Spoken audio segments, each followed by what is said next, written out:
레프크의 홍 부장이 곧 평범해 보이는 한 경기를 위해 불을 밝힐 준비를 하고 있다. 그러나 그 90분의 경기 뒤에는 MLS 전체를 뒤흔드는 거대한 이야기가 숨어 있다. 그 폭풍의 중심에 서 있는 인물은 다름 아닌 손흥민이다. 그는 MLS 수비진을 떨게 만들고 원정 경기장을 자신의 무대로 바꿔놓았던 이름이다. 그러나 지금 축구 팬들 사이에서는 하나의 질문이 끊임없이 나오고 있다. 왜 손흥민은 2026년에 아직 골을 넣지 못했을까? 그것은 그의 경기력이 떨어졌기 때문이 아니다. 속도가 느려졌기 때문도 아니다. MLS 수비수들이 갑자기 철벽 수비가 되었기 때문도 아니다. 진실은 그보다 훨씬 충격적이다. 최근 경기에서 레프크의 모든 상대팀은 잔인할 정도로 동일한 전술을 사용하고 있다. 어떤 대가를 치르더라도 손흥민을 봉쇄하는 것이다.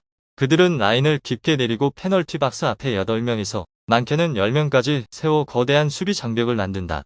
공격을 하기 위한 것이 아니다. 볼 점유율을 높이기 위한 것도 아니다. 단 하나의 목적 때문이다.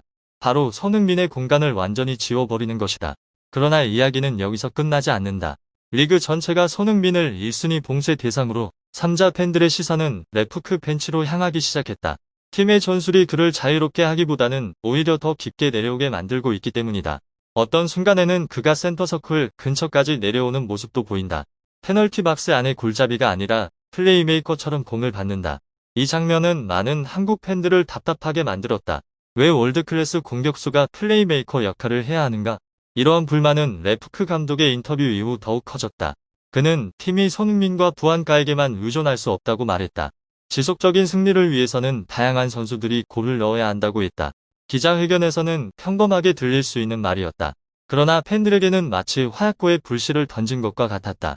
리그에서 가장 위협적인 공격수 중 한 명을 보유하고 있다면 그를 중심으로 전술을 짜는 것이 당연하다고 생각하기 때문이다. 하지만 현재 레프크는 손흥민을 경기장 곳곳으로 움직이게 만들고 있다. 슈팅보다 패스를 더 많이 하게 만들고 있다. 그런데 논란이 커지던 바로 그 순간 일정은 레프크와 세인트루이스의 맞대결을 예고했다. 이 팀은 극적인 기억을 떠올리게 하는 상대다. 몇 달 전 바로 이 팀이 손흥민의 폭발적인 경기력에 무너졌기 때문이다. 당시 손흥민은 거의 막을 수 없는 상태였다. 그는 산호세 어스피엑스를 상대로 골을 넣었다. 이어 레알 솔트레이크전에서 해트트릭을 기록했다. 그리고 세인트루이스전에서도 멀티골을 터뜨렸다. 단 4경기에서 7골과 어시스트를 만들어냈다.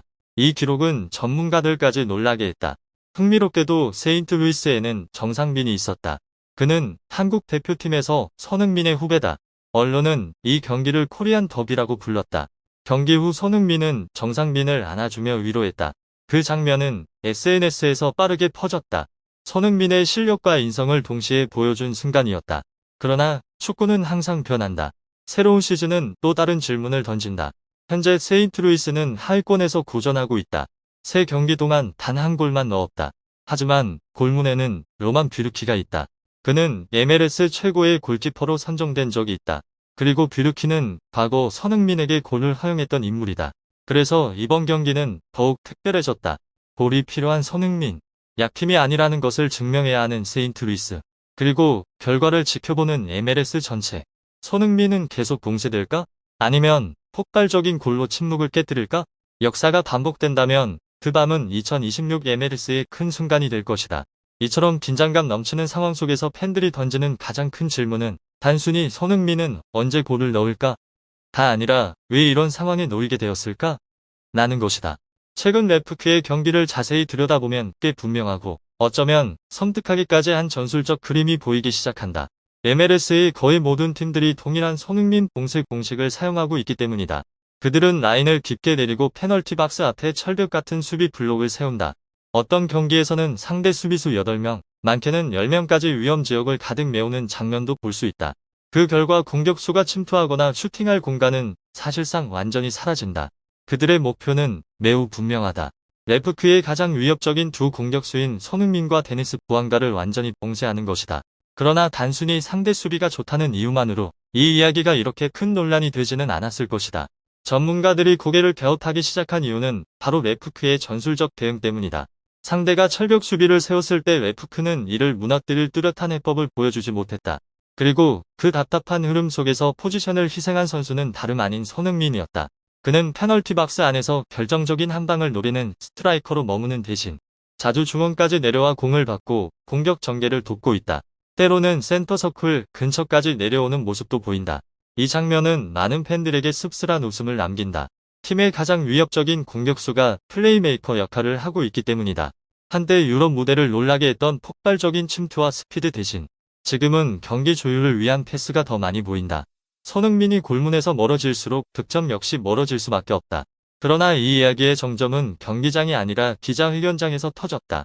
다가오는 경기 전 기자회견에서 레프크 감독은 왜 손흥민이 2026년에 아직 필드골을 넣지 못했는지 질문을 받았다. 그의 답변은 많은 사람들을 놀라게 했다. 그는 팀이 손흥민이나 부안가에게만 의존하고 싶지 않다고 말했다. 강한 팀이라면 여러 선수가 골을 넣어야 한다는 것이다. 겉으로 보면 충분히 합리적인 주장처럼 들린다. 그러나 팬들에게 그 말은 불난집에 기름을 붓는 것과 같았다. 팬들은 단순하지만 날카로운 질문을 던졌다. 리그에서 가장 위협적인 공격수 중 한 명을 보유하고 있다면 왜 전술을 처음부터 그를 중심으로 만들지 않는가?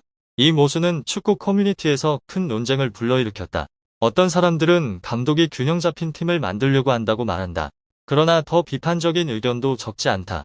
그는 훌륭한 전술 코치일 수는 있지만 감독으로서는 아직 능력을 증명하지 못했다는 것이다.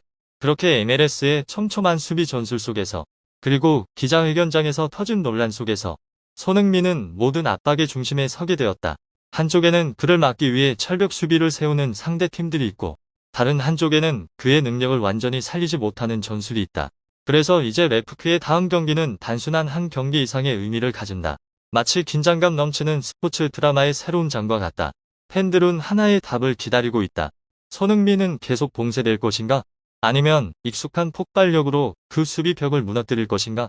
만약 그런 순간이 온다면 MLS 전체는 다시 한번 깨닫게 될 것이다. 단 1초의 빈틈만 있어도 손흥민은 어떤 철벽 수비도 무너뜨릴 수 있는 선수라는 사실을 전술 논란과 언론의 끊임없는 질문 그리고 손흥민의 어깨를 짓누르는 압박 속에서 다음 일정에 등장한 이름이 많은 이들의 시선을 끌고 있다. 바로 세인트루이스 시티 SC다. 겉으로 보면 비교적 상대하기 쉬운 팀처럼 보인다. MLS 순위를 살펴보면 세인트루이스의 시즌 출발은 마치 항구를 떠나자마자 폭풍을 만난 배와도 같다. 시즌 첫 3경기 동안 그들은 아직 승리를 맛보지 못했다. 샬럿과의 경기에서는 1대1 무승부를 기록했다. 이후 샌디에이고에게 0대1로 패했다. 그리고 시애틀에게도 0대1로 패배했다. 득점 기록은 팬들의 걱정을 더욱 키운다. 3경기 동안 단 한 골만 기록했다. 서부 컨퍼런스 순위에서도 하위권으로 내려가고 있다.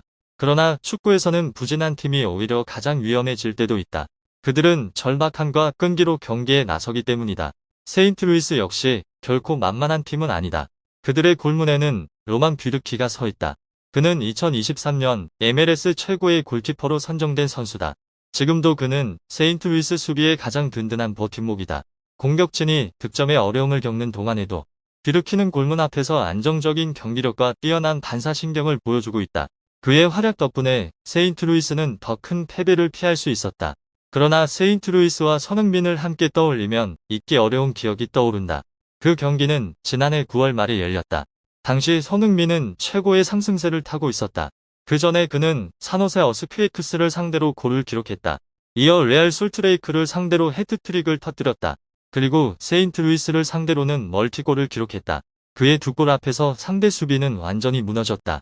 4경기 동안 그는 7골과 어시스트를 기록하는 놀라운 성과를 만들었다. 이는 당시 그의 폭발적인 폼을 보여주는 기록이었다. 그 경기에는 또 하나의 특별한 장면이 있었다.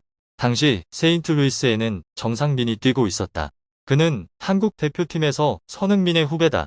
경기 후 손흥민은 정상빈에게 다가가 포옹하며 위로했다. 이 장면은 많은 팬들에게 깊은 인상을 남겼다. 그리고 이제 상황은 다시 그때를 떠올리게 한다. 3월 15일 레프크는 홈에서 세인트루이스를 상대한다. 레프크는 최근 콘카카프 챔피언스컵에서 연승이 끊겼다. 그러나 MLS에서는 여전히 좋은 흐름을 이어가고 있다. 현재 3연승을 기록 중이다. 특히 아직 한 골도 실점하지 않았다. 컵 대회 결과는 MLS 기록에 포함되지 않는다. 따라서 MLS에서의 상승세는 여전히 유지되고 있다. 그리고 이번 상대는 바로 세인트루이스다. 손흥민이 멀티골을 기록했던 팀이다. 게다가 골키퍼도 여전히 로만 뷰르키다. 과거 손흥민에게 2골을 허용했던 골키퍼다. 그래서 많은 사람들은 이번 경기가 손흥민의 2026년 첫 골이 나올 순간이 될 수 있다고 믿는다. 축구에서는 때로 단 한순간이면 충분하다. 한 번의 터치, 한 번의 슈팅, 혹은 단 1초의 폭발적인 장면 말이다. 만약 그런 순간이 온다면 이 경기는 특별한 밤이 될 수 있다. 손흥민이 MLS 전체에 자신의 골 본능이 다시 깨어났음을 선언하는 밤이 될지도 모른다.